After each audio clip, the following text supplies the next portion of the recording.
Hello guys, welcome to the channel of career quest. So आज जिस topic पे हम बात करने वाले हैं वो न्यूज़ में आजकल काफ़ी चल रहा है। और वो ये है कि सेंट्रल गवर्नमेंट ने जो है बीएसएफ की ज्यूरिसडिक्शन जो है उसे इंक्रीज़ कर दिया है। और बीएसएफ की ज्यूरिसडिक्शन इंक्रीज़ करते ही पंजाब और वेस्ट बंगाल से जो है काफ़ी ज़्यादा इस डिसीजन को जो है क्रिटिसाइज़ किया गया है। एंड इसीलिए जो है ये न्यूज़ में चल रहा है। तो पंजाब में आपको पता ही है इलेक्शन जो है वो ड्यू है। तो इसलिए जो है वहाँ पे ऑपोजिशन पार्टीज जो है एवरी सेकेंड डे जो है ruling section of the government पे ये एलिगेशंस लगा रही है कि आप जो है सेंटर के आगे जो है कुछ नहीं कह रहे हैं और you have just lost hope for the state. तो लेट्स बिगिन और देखते हैं कि एक्चुअली में क्या है, क्या ये पूरा इशू है और क्या फ़र्क पड़ा है, किसकी पावर कम हुई है, किसकी पावर ज़्यादा हुई है, ऐसा करना क्यों ज़रूरी था। So we'll try and look into in this topic और ज़्यादा थोड़ा डिटेल में जाने की कोशिश करेंगे। ठीक है, सो लेट्स बिगिन। तो again as I said, issue है क्या। सो बेसिकली 11 अक्टूबर 2021 को जो है होम मिनिस्ट्री ने एक नोटिफिकेशन निकाली और उसमें ये कहा कि बीएसएफ की जो जुरिस्डिक्शन है in the state of Punjab, West Bengal and Assam will be increase up to 50 kilometres inside the international border. अब जो इंटरनेशनल बॉर्डर है उससे 50 किलोमीटर्स इनसाइड वर्टिकली जो है, या आप कह लीजिए बिल्कुल परपेंडिकुलरली इनसाइड जो है इंटरनेशनल बॉर्डर से 50 किलोमीटर इन ये बीएसएफ की जो है ज्यूरिसडिक्शन इंक्रीज कर दी गई है। तो यानी बीएसएफ के पास जो पावर्स हैं, powers which includes arrest, search and seizure, यानी वो किसी को अरेस्ट कर सकते हैं, वो किसी की भी एरिया की जो है तलाशी ले सकते हैं, वो किसी भी चीज़ को जो है जब्त कर सकते हैं। ये तीनों पावर्स जो है बीएसएफ की ये इंक्रीज कर दी गई है। पहले 15 किलोमीटर तक थी, अब जो है 50 किलोमीटर तक कर दी गई है। तो यहाँ पे जो है ये डिसीजन पंजाब और वेस्ट बंगाल ने जो है क्रिटिसाइज किया है। वो ये कहा है कि ये जो पावर्स होती हैं, जब देखिए हमारा जो कॉन्स्टिट्यूशन है, कॉन्स्टिट्यूशन में शेड्यूल जो 7 है, उस शेड्यूल 7 के अंडर आती हैं तीन लिस्ट। एक तो है यूनियन लिस्ट, दूसरी है स्टेट लिस्ट और तीसरी जो है वो है कंकरेंट लिस्ट। तो इसमें जो स्टेट लिस्ट है उसके अंडर आता है एक सब्जेक्ट जो है लॉ एंड ऑर्डर का, लॉ एंड ऑर्डर। तो उसके लिए ही जो है स्टेट अपनी अपनी पुलिस मेंटेन करके रखती है। जैसे पंजाब में पंजाब पुलिस है, वेस्ट बंगाल में वेस्ट बंगाल पुलिस है, आसाम में आसाम पुलिस है।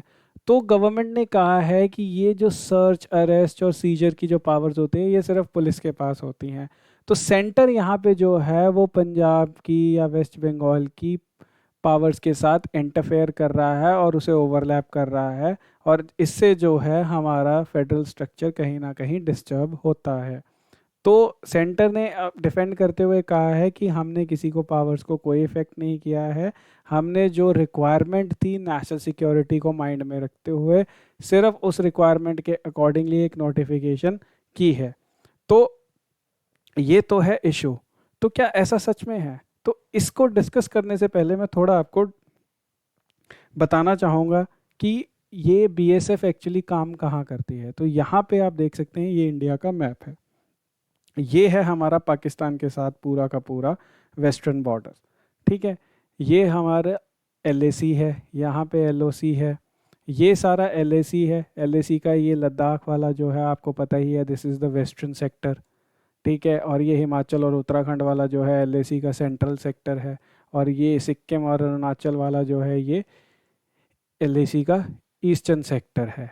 तो इंडिया में बॉर्डर प्रोटेक्शन के लिए we have got different different forces, जिसको हम CAPF भी बोलते हैं, सेंट्रल आर्म्ड पुलिस फोर्सेस। इनमें से ही एक है बीएसएफ, यानी बॉर्डर सिक्योरिटी फोर्स। तो बीएसएफ के पास जो जिम्मा है वो इंडिया पाकिस्तान की बॉर्डर की प्रोटेक्शन का है। उसके साथ साथ इंडिया बांग्लादेश, यहाँ पे आप ये देख सकते हैं बांग्लादेश की पूरी बाउंड्री, ठीक है, इसकी प्रोटेक्शन का है। ठीक है, तो यहाँ पे बांग्लादेश और पाकिस्तान के साथ जितनी भी हमारी बाउंड्री है उसकी प्रोटेक्शन की जिम्मेदारी होती है BSF. That is why BSF को जो है फर्स्ट लाइन ऑफ डिफेंस भी कहा जाता है, फर्स्ट लाइन ऑफ डिफेंस। इस अब यहाँ पे मैं बता दूं कि आर्मी फिर क्या करती है। सर आर्मी भी तो बॉर्डर्स पे ही रहती है, तो अगर वहाँ बीएसएफ है तो आर्मी फिर क्या कर रही है। देखिए, आर्मी भी रहती है लेकिन बीएसएफ का काम सिर्फ सिक्योरिटी का है। In case there is an external aggression, तो वहाँ पे बीएसएफ से ओवरटेक कर लेती है आर्मी। तो army is there as a deterrent, लेकिन बॉर्डर की जो प्रोटेक्शन है और बॉर्डर की जो सर्वेलेंस है वो आर्मी और बीएसएफ उसमें प्रायोरिटी रहती है, क्योंकि आर्मी की प्रायोरिटी जो है वो एज अ डेटरेंट और डिफेंस की ज़्यादा है। ठीक है, तो ये बॉर्डर जो है ये प्रोटेक्ट करता है बीएसएफ। तो बाकी बॉर्डर्स कौन प्रोटेक्ट करता है, तो देखिए जो हमारा तिब्बत के साथ ये सारा बॉर्डर है ये प्रोटेक्ट करती है Indo Tibetan border police. Indo Tibetan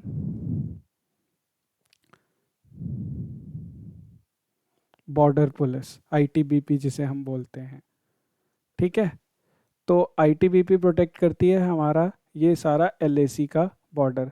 फिर नेपाल के साथ कौन प्रोटेक्ट करता है, नेपाल का जो बॉर्डर है उसे प्रोटेक्ट करती है एसएसबी, सशस्त्र सीमा बल। और फिर ये जो म्यांमार के साथ हमारा बॉर्डर है, इस एरिया में आपको आर्मी और असम राइफल्स दोनों ही टैंडम में काम करती हुई देखने को मिलेगी, असम राइफल्स।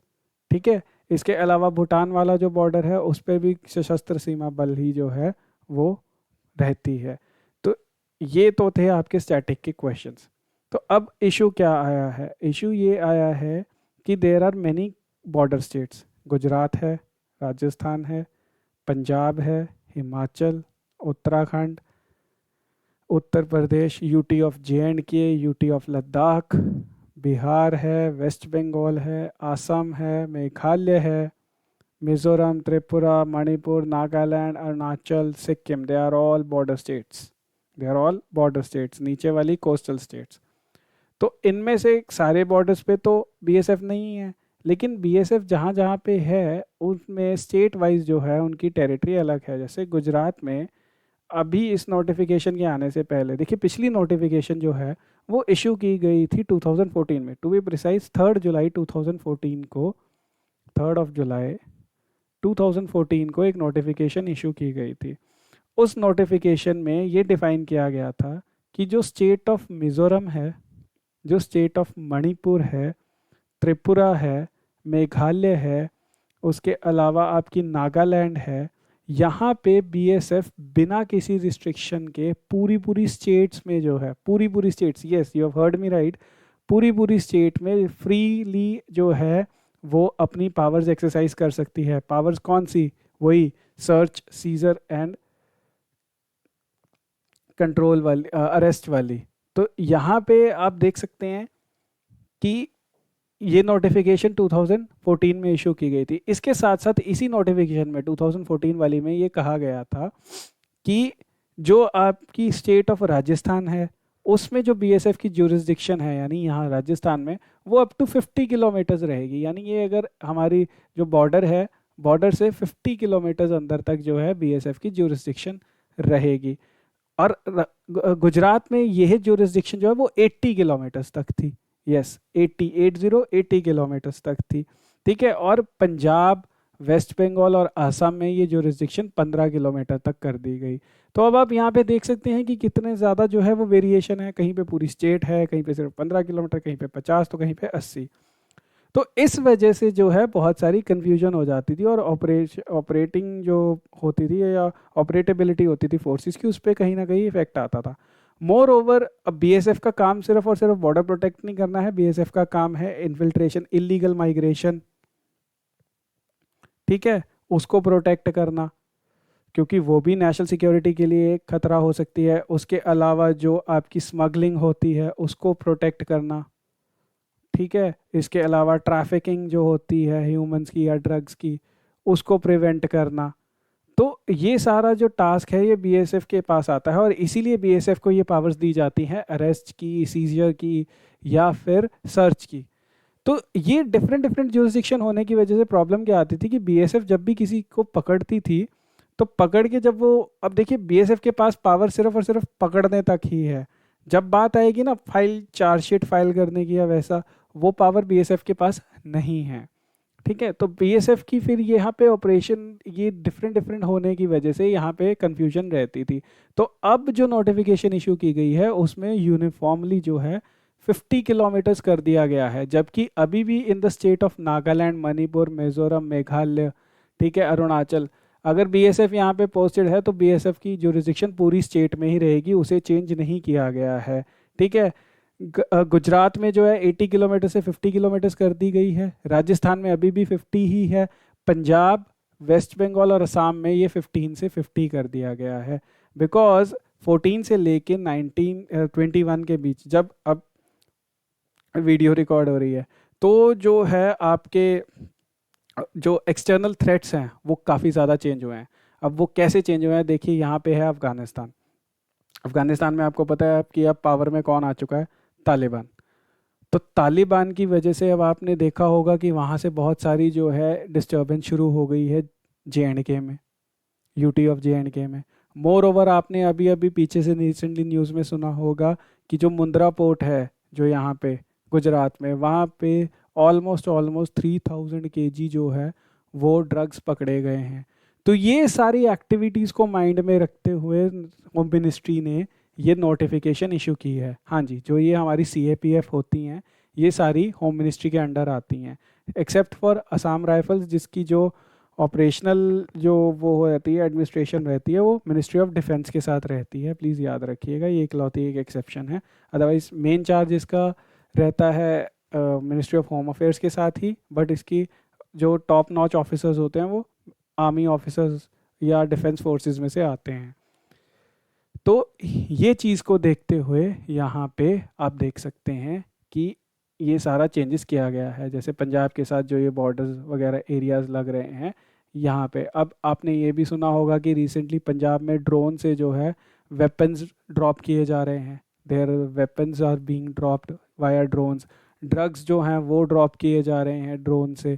तो ये सब का सब जो किया जा रहा है ये बॉर्डर इन्फिल्ट्रेशन ही है, चाहे ये ह्यूमन इन्फिल्ट्रेशन नहीं है, but this is again something that is very detrimental to national security. तो इसी चीज़ को, इसी थ्रेट को माइंड में रखते हुए ये नोटिफिकेशन इशू की गई है। तो अब फिर इसका फ़र्क क्या करेगा? अब फ़र्क तो ये रहेगा कि BSF को जो है पावर मिलती है ये सब करने के under criminal procedure code, passport entry act 1920, ठीक है, उसके बाद passport act 1967।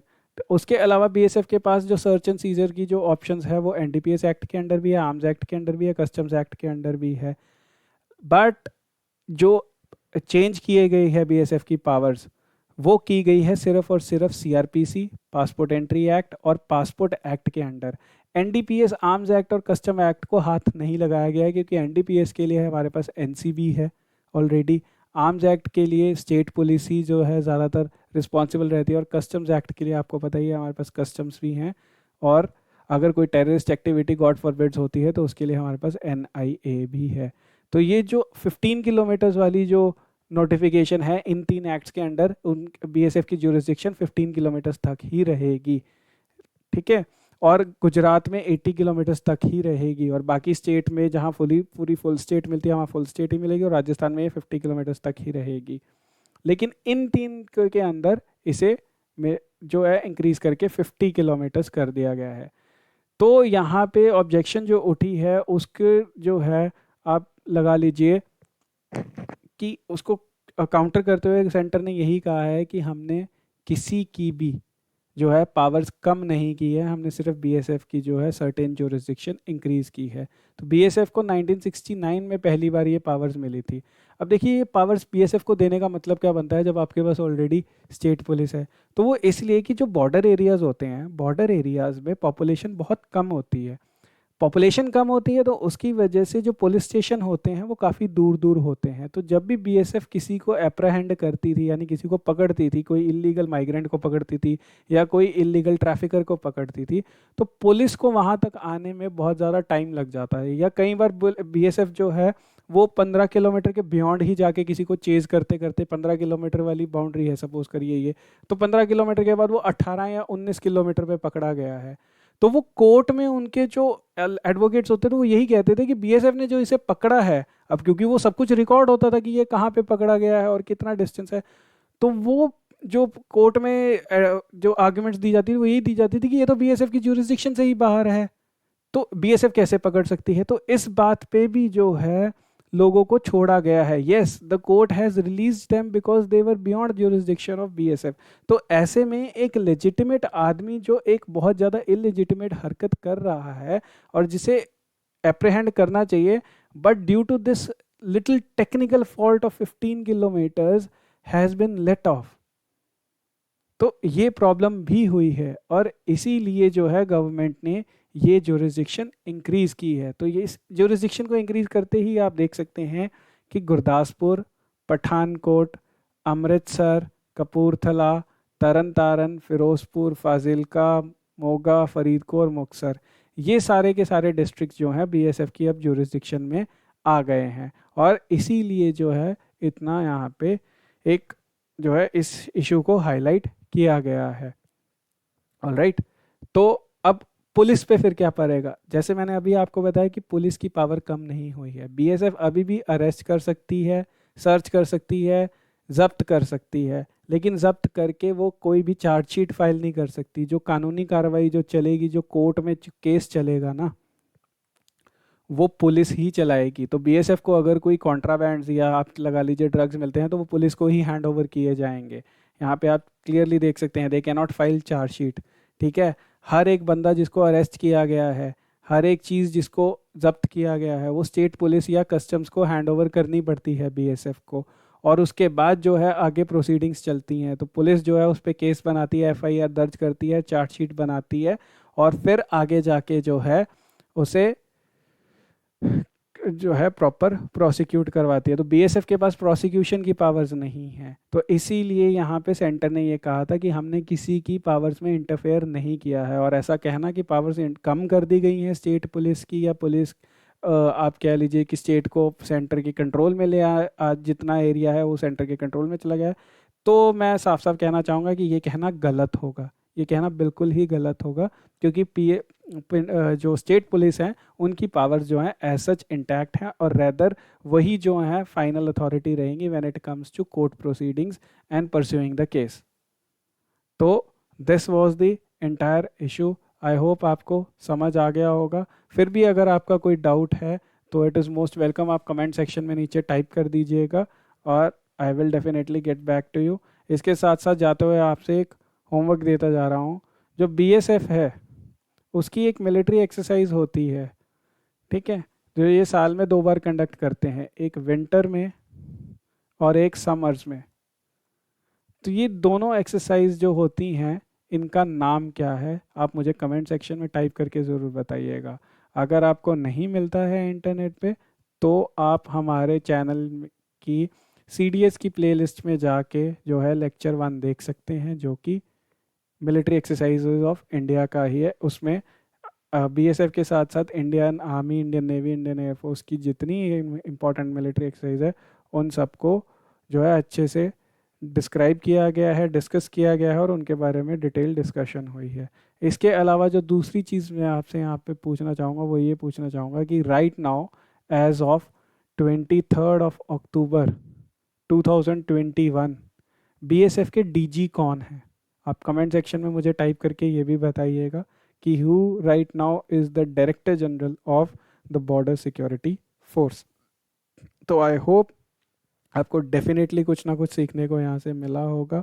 If you did then please do like the video, subscribe the channel. Thank you.